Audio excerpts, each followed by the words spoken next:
The Ford family was known for building some of the largest and most palatial homes along the shores of Lake St. Clair. This is the story of one of their forgotten mansions, Clare View. Hi everyone, Ken here. Hit that subscribe button and let's explore this house. In 1880, Dr. Henry Norton Torrey was born in the small town of Creston, Iowa. A bright student, he attended Knox College in Illinois, then the University of Michigan, and finally earned his medical degree at the prestigious Johns Hopkins University. Armed with top-notch education, he moved to Detroit in 1906 to launch his medical career. There, Dr. Torrey quickly gained renown as a skilled physician and surgeon, even specializing in the cutting-edge field of neurosurgery. During World War I, Henry served his country as a major in the Army Medical Corps, stationed at Base Hospital 17 in France. After the war, he returned to Detroit and rose to leadership roles, becoming a chief surgeon and later an administrator at Harper Hospital, as well as a senior associate at Detroit Hospital. By the mid-30s, Dr. Torrey was not only saving lives, but also moving in the upper echelons of Detroit society. Nell Ford was 5 years Henry's senior and hailed from one of America's greatest industrial dynasties. She was the granddaughter of Captain John Baptiste Ford, a brilliant 19th century entrepreneur who founded the Pittsburgh Plate Glass Company in the 1880s, which is now known as PPG Industries. J.B. Ford's innovations in glass manufacturing and chemicals, including the Michigan Alkali Company, amassed an immense family fortune. This wealth propelled the Ford family into the ranks of the nation's elite. In fact, the Ford fortune was so substantial that Captain Ford's descendants joined Detroit's wealthiest circles, building grand estates along Lake St. Clair and Grosse Pointe. Nell's own sister, Stella Ford, married businessman Joseph Schlotman and constructed an equally extravagant manor called Stonehurst just down the Lakeshore Drive. When Dr. Harry Torrey married Nell Ford, it was a union of prominence and privilege. By the 1910s, as Detroit's economy boomed and its elite flourished, Henry and Nell Torrey were perfectly positioned to make a bold statement of their success. In 1911, they set out to build a dream home worthy of their stature. They acquired a choice parcel at 575 Lakeshore Road and Grosse Pointe Shores with sweeping views of Lake St. Clair. There, the Torreys envisioned a residence grand enough to host international dignitaries, yet comfortable enough for raising a family. Over the next several years, their dream would materialize in brick, limestone, and marble, culminating in the magnificent estate they proudly named Clairview. Despite being called a house, Clairview was closer to a palace in scale and style. Dr. and Mrs. Torrey commissioned the Detroit-based architect John Scott to design their new home around 1911. Scott was an inspired choice, an English-born architect who had honed his craft in Detroit. He was a devotee of classical Italian Renaissance architecture. Years earlier, John Scott had even partnered with renowned architect Louis Camper, and legend has it he once hired and dismissed a young Albert Kahn, not foreseeing Kahn's future fame. Anyway, Scott's design for Clairview drew heavily on Beaux Arts and Italian Renaissance influences, styles that were the height of fashion for American mansions of the era. Construction took several years, from 1911 to 1915, as skilled craftsmen constructed the three-story structure with no expense spared. The exterior was composed of white brick and stucco walls accented by Indiana limestone, giving the house a stately, cream-colored finish. John Scott carefully adapted the mansion's design to its beautiful lakefront setting.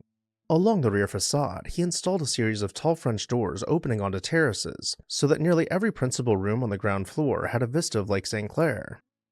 In front of the house, precisely trimmed hedges and stone balustrade outlined geometric terrace gardens, complete with splashing fountains and classical statues. Inside, Clairview was no less impressive. The interior was crafted for both family comfort and grand entertaining. A broad reception hall greeted visitors with marble floors, fine wood paneling, and a sweeping staircase rising to the second level. Off the hall, formal rooms flowed into one another in an arrangement ideal for hosting large gatherings. The mansion boasted a stately dining room adorned with carved woodwork and lit by glittering chandeliers, complete with gilded candelabra-bearing statues flanking a long banquet table. Clairview quickly earned a reputation as a premier venue for high society in the 1910s. According to newspaper accounts of the day, royalty and statesmen were counted among the visitors to the Torrey home. With such a palatial home up north, one might think the Torreys had everything they needed, but high society life in the early 20th century often meant living seasonally, winters in a warmer climate and summers in the north. The Torrey family was no exception. They spent roughly half the year in Michigan at Clairview, but when the cold winds began blowing off Lake St. Clair, Henry and Nell headed south.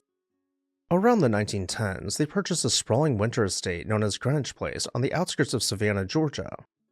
Greenwich Place was itself a mansion of considerable size, a 40-room southern manor set amid former plantation grounds.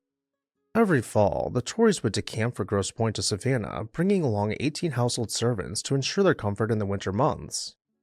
However, tragedy struck their southern refuge in 1923. An electrical fire swept through Greenwich Place, badly damaging the mansion. In 1924, with boldness befitting their fortunes, Dr. Torrey and Nell purchased Ossabaw Island, a 26,000-acre barrier island off the coast of Georgia.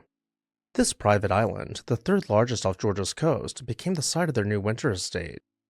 Between 1924 and 1926, the Torreys built a grand Spanish colonial revival residence on Ossabaw, known today as the Torrey West House. Designed by noted Savannah architect Henrique Wallen, the island mansion featured pink stucco walls, red-tiled roofs, and wrought iron details evoking a Mediterranean villa in the subtropics. With tennis courts, formal gardens, and miles of unspoiled beaches, Ossabaw Island became the Torreys' personal paradise. It was an almost storybook existence split between two palatial homes, summers on a freshwater lake, winters on a semi-tropical island. In 1945, at the age of 65, Dr. Torrey passed away, marking the end of an era for the family. In 1958, Nell followed her husband to the grave at the age of 83. In a sad twist of timing, her son William passed later that same year at only 46 years old. Within a single year, the Torrey family's matriarch and her only son were gone, leaving their daughter Eleanor as the sole direct heir. With little interest in maintaining a massive Grosse Pointe mansion by herself, Eleanor focused on the Georgia island, which she would famously devote her life to preserving. In May of 1959, the contents of Clare View were put up for auction in what became a spectacle for the entire community. Later in that same year, vandals broke into the vacant mansion and unleashed destruction. They set a fire in Clare View's upper floors. Neighbors could only watch in horror as smoke billowed from the once stately home. With extensive fire damage and no family members interested in restoration, the cost of repairs outweighed the house's prospects. The decision was made to demolish what remained of Clairview. And with that, I'll turn it over to you. What did you think about this mansion? Let me know down below in the comments section. My goal for 2026 is to reach 1 million subscribers, so if you are among the 1 to 2 million monthly viewers of this channel who are not subscribed, hit that subscribe button and let's reach that goal together. As always, thank you all for watching, and I'll see you next time on This House.